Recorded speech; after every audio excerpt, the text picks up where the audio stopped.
श्री नवनाथ चरित्र अध्याय 4 मच्छिंद्रनाथांचे स्त्री राज्यात आगमन। मच्छिंद्र म्हणाला, अरे हनुमंता, स्त्री मोह हा सर्व विनाशी आहे। इंद्रचंद्र हे मोहाने कलंकित झाले, तसेच रावण, नारद, ब्रह्मा इत्यादी तर विश्वामित्रासारखे मोठे तपस्वी अशा कितीतरी महान योग्यांनी आपला सर्वनाश या मोहामुळे करून घेतला। तरी हे काम तू मला सांगू नकोस।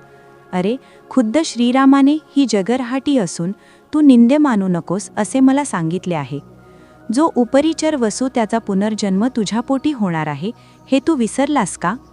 असे सांगून वायुसुताने त्याला निशंक केले व वर प्रदान करून त्याला पुढे म्हणाला, अरे, शुक्राने जसे कचाला वर देऊन संजीवनी मंत्र देऊन महान केला, तसा तुझा होणारा पुत्र उपरिचर वसू हा पृथ्वीवर फार मोठी कीर्ती मिळवणार आहे। असे बोलून वायुनंदन तेथून निघून गेला। तेव्हा मच्छिंद्र त्या गावाच्या दिशेने पुढे चालू लागला। हनुमंतही तेथून निघाला तेव्हा वाटेत त्या गावाचे रक्षण करणारे अष्टभैरव त्याला भेटले।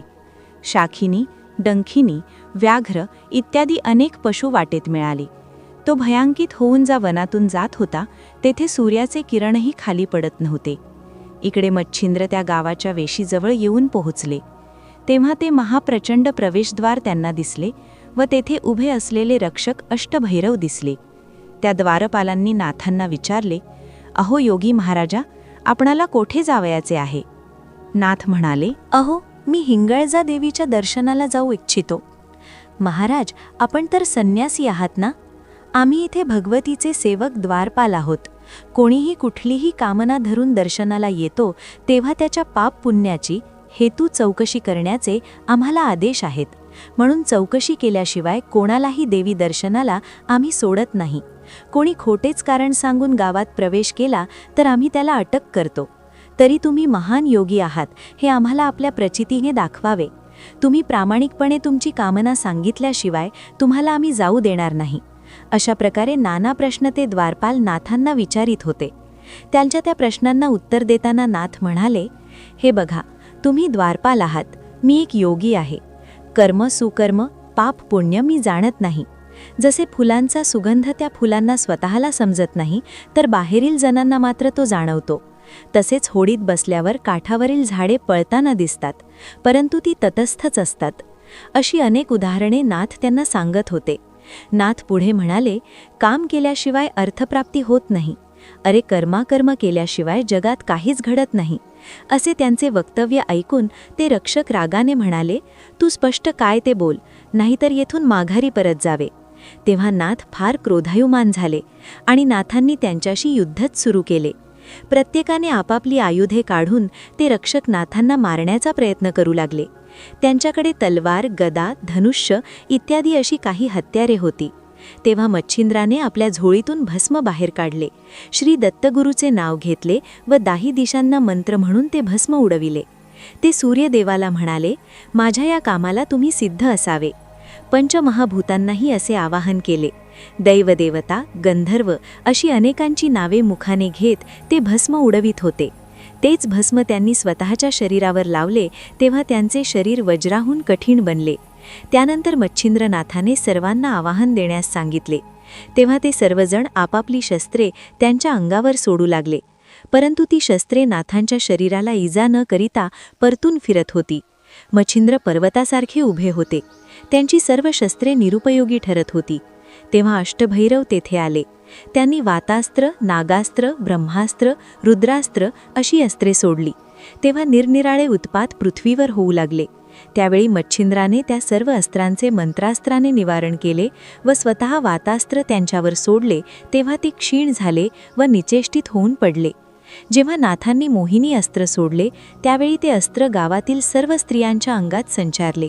तेव्हा काही स्त्रिया बेशुद्ध झाल्या, काही नाचू लागल्या, काही हसू लागल्या, कोणी आपली वस्त्रे काढून झाडावर ठेवू लागल्या, तर कोणी रडतही होत्या। अशा त्या गावातील सर्व ललना बेधुंद झाल्या होत्या। असे चमत्कारिक दृश्य सर्वत्र दिसत होते। मच्छिंद्राने हे पाहून मायास्त्र सोडून अनेक पुरुष निर्माण केले। पुढे त्यांचा संचार गावात झाला तेव्हा नाथांनी पुन्हा स्मरणास्त्र सोडले।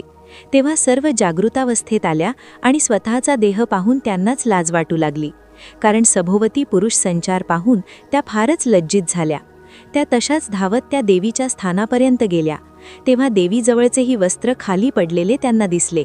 त्या म्हणाल्या, माते, ही अवस्था कोणी केली? तेव्हा आकाशवाणी झाली, हे तुमचे सुकृत होते. तू जोगी कोण होता? कोठून आला? त्याने त्या भैरवांनाही ठार केले. आता आमचे काय होणार? माते, तुम्ही हे स्थान सोडून जा. अशा त्या ललना त्या देवीजवळ आपली गाऱ्हाणी सांगत होत्या. माते, तू जोगी नव्हे तर माया निर्माण करणारी जादूगार आहे. त्याचे शरीरी देव दानव सर्व काही संचार करीत असून तो महाप्रलय रुद्र आहे. हा कोणाचा अजदार आहे? ही पंचमहाभूते याच्या हातात खेळत आहेत. तरी आता आम्ही हे स्थान सोडावे आणि आपला जीव वाचवावा असे आम्हाला वाटत आहे. असे त्या बोलून भयभीतीने सैरावैरा पळत होत्या व तो जोगी कुठे दिसतो का हे शोधत होत्या. तेव्हा प्रत्यक्ष भवानी आश्चर्याने त्यांच्याकडे पाहत म्हणाली, तो महाराज कविनारायण उपरीचर वसूचा प्रियनंदन मच्छिंद्र नामे अवतार घेऊन जगी मिरवत आहे. त्यानंतर त्या सर्व ललनांनी वस्त्रे परिधान केली. तेव्हा भवानी त्या मच्छिंद्राजवळ येऊन म्हणाली, अरे नाथा, असा माझ्याजवळ ये. असे म्हणून तिने नाथांना जवळ घेतले. तेव्हा चरणस्पर्श करीत तिला नाथांनी वंदन केले. त्यावेळी भवानी म्हणाली, तू महाप्रताप केला आहेस. आता ते अष्टभैरव प्राणरहित झालेत. त्यांना तू सावध कर. देवीची ही वाणी ऐकून मच्छिंद्राने प्रसन्नतेने वातास्त्र विद्येने त्यांना जिवंत केले. त्यांच्यात चलनवलन संचारिले. हे सर्व पाहत असताना त्या स्त्रियांनी प्रत्यक्ष मातेने त्या जतीला मांडीवर घेतलेले पाहिले. तेव्हा अष्टभैरव व सर्व स्त्रिया मच्छिंद्राला धन्यवाद देऊ लागल्या. त्यानंतर भवानी मातेने मच्छिंद्राला काही प्रताप करून त्या अष्टभैरवांना दाखविण्यास सांगितले. तेव्हा त्यांनी तेथे असलेला पर्वत आकाशात उचलून वरती नेला, तेथे स्थिर केला व परत धरणीवर खाली आणून स्थिर करून ठेवला. अशा अनेक पंचभूतांचे खेळ करून त्या सर्वांना त्यांनी दाखविले. तेव्हा ते भैरव आश्चर्यचकित झाले व मातेला म्हणाले, या नाथांनी महाप्रताप केले आहेत. हे महान आहेत. देवीने तेव्हा नाथांना 3 दिवस तिच्या सान्निध्यात ठेवले व त्याला प्रसन्न होऊन आणखी 2 स्पर्शास्त्रे देऊन 12 मल्हारांचा मार्ग धरून जाण्याची आज्ञा दिली. अंबेने दिलेला प्रसाद घेऊन मच्छिंद्राने तिचा निरोप घेतला आणि ते पुढील प्रवासास निघाले.